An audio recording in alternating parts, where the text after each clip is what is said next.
Hi there, I am Farron Hart and I am teaching my health lesson today, and my health lesson is first grade and we're talking about nutrition. And the objective of my health is having students make healthy choices when picking food to eat. Our health focus will be students can comprehend concepts related to health promotion and disease prevention to enhance health, which means picking healthy foods. The academic that I'm pulling into it is language arts. As my assessment, I'm going to have the students sketch out a picture of what they think a healthy plate it looks like, and then they're going to write an opinion piece of why they think their plate is healthy, or they're going to do an assessment of what they think a healthy plate looks like and why. So we'll get to that towards the end. My introductory will be, as I call the kids to the carpet or wherever we are, I'm going to ask the students, what do they think healthy foods are? Or what does it look like to them? And I'm going to let quite a few kids answers, because some kids truly have the concept that fruits and vegetables are healthy, and some students may kind of struggle and they may think that fruit juices are really healthy, but which we know they're really not because they got a lot of sugar in them. So I'm going to allow a lot of students to answer that. And then I'm going to list it out, all the things that they called out. And that's pretty much, I'm going to let that take about 5 minutes, because when students start to talk, it opens doors and you can kind of lead into other things. Next, I'm going to go into the teaching idea. And with the teaching idea, we're going to talk about what a healthy plate looks like and how there's 5 different food groups that consist of a healthy plate, and how we have different servings of vegetables and fruits and of grains and healthy fats and protein and dairy and all that great stuff. And then, as we're talking about those food groups, I'm going to have some pictures ready. So if we're talking about fruits or vegetables, depending on what you want to call a banana, I'll have a picture of banana, or grains, or dairies. We even have eggs. And then, so kids can kind of associate and make those connections and say, oh yeah, well, I've had a banana before. My mama makes eggs for me. I drink milk every day. And then as the lesson progresses, we can start talking about avocados, because a lot of kids don't really eat avocados. And then we could talk about with nuts, where do nuts fall into place?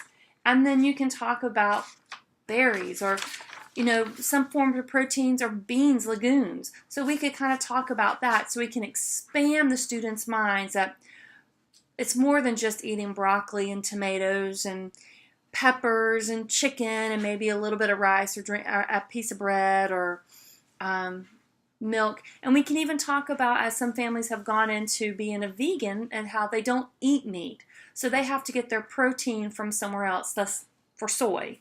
Or if they don't drink milk, how do they get their calcium from spinach?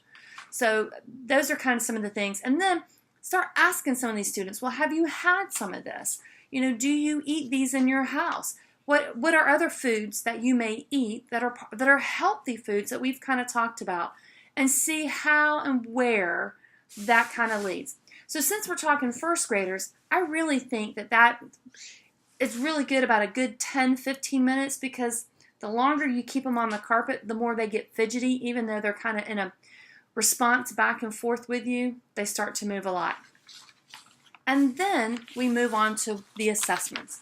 So since we are our sweet little first graders, part of the assessment would be to sketch, and we would start this first, to sketch out what they think a healthy plate looks like.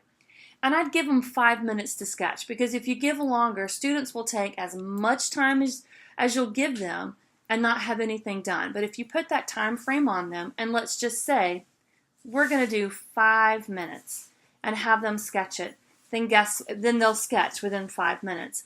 And then you ask them to write their opinion. Well, so we know this is what you think a healthy plate looks like. Well, why do you think your healthy plate looks like that? And like for me, I said, I think a balanced plate has fruit and vegetables and milk and meat. And why do I think that? Because you need all those categories for your body to give your body the right kind of nutrition for it to function properly. So I have energy in the morning, and I can sleep well at night. And I don't want to eat a lot of sugar because I don't want to be like big and chunky. Like I'm already big and chunky because I love sugar. But anyways, so that would be the assessment to kind of see if your students understood about nutrition and the food groups and creating a balanced plate. And then I created a rubric, and the rubric is actually 2 different rubrics. So depending on how many students in your class and what you really truly wanted to focus on, then your rubric can be the same. So my first rubric, I actually have students for the nutrition part. Students have 1 to 2 food groups on their plate, 3 to 4, or they've used all 5. And as you can see, I hope it didn't show it backwards, but it probably will. And then for the literacy part, the writing part of it, I have also done a rubric as well.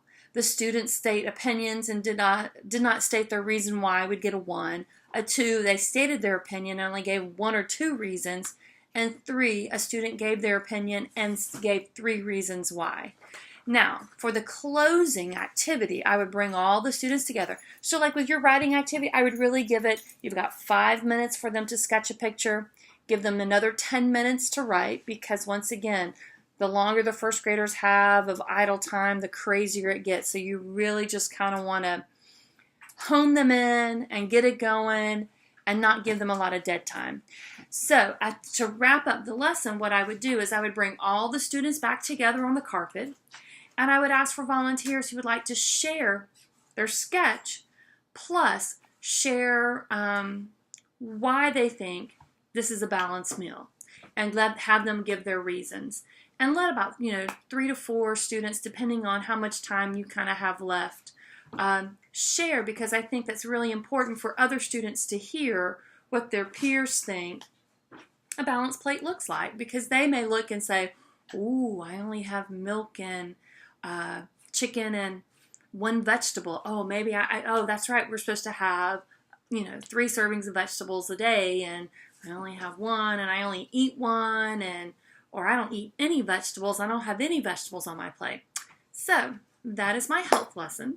I hope that you enjoyed it. I hope it's something that you can use and maybe expand on.